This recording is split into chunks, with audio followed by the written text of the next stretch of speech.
Madam మన video చూసి ఒక సబ్స్క్రైబర్ కాల్ చేశారు. అతను ఒక 5 ఇయర్స్ బ్యాక్ ఒక ల్యాండ్ కొన్నాడు. ఒక వెంచర్‌లో ఒక ఫ్లాట్ కొన్నాడు. ఆ ఫ్లాట్ కొని అతని దగ్గర ఒక 3 ఇయర్స్ ఉంచుకొని తర్వాత అమ్మాడు. ఇది అమ్మిన తర్వాత ఇప్పుడు కొత్తగా కొన్న వ్యక్తి దాన్ని చదును చేయడం స్టార్ట్ చేశారు. చేయగానే అసలు వేరే వాళ్ళొచ్చి ఇది మాకెందుకొస్తుంది మా వెంచర్‌లోది అని చెప్పేసి అతన్ని అడగగా అది మొత్తం చూస్తే కొద్దిగా లీగల్‌గా ప్రాబ్లమ్ అవుతుంది. సో, ఇతను ఎవరిని కాంటాక్ట్ అవ్వాలి? ఇతని అమౌంట్ ఎవరికి వస్తది? ఎలా ఏంటి? ఇప్పుడు లెట్ అస్ సే 2 వెంచర్‌లున్నాయి. ఈ మధ్యలో ఉన్న ప్లాట్ గురించి గొడవ అనుకుందాం. ఆ వెంచర్ వాళ్ళు ఇది మా దాంట్లోకి వస్తుందనో లేకపోతే మా భూభాగంలోకి సర్వే నెంబర్ ప్రకారం మా దాంట్లోనే ఉంది అని గొడవ చేస్తున్నారు అనుకోండి.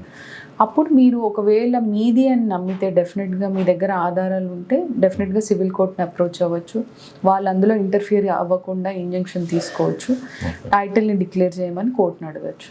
ఓకే, లేదు వాళ్ళదే అని మీరు నమ్ముతున్నా లేకపోతే డాక్యుమెంట్స్ ప్రాపర్గా వాళ్ళ దాంట్లోనే ఉన్నా వాళ్ళు కోర్టులో ప్రూవ్ చేసుకోగలిగిన తర్వాత మీరు మోసపోయారు కాబట్టి మీకు ఎవరైతే అమ్మారో వాళ్ళ మీద మీరు కేసు వేయచ్చు స్పెసిఫిక్ పర్ఫార్మెన్స్ కోసం. ఎందుకంటే మీరు ఇది రిజిస్టర్ చేశారు, ఇది ల్యాండ్ వేరే వాళ్ళది.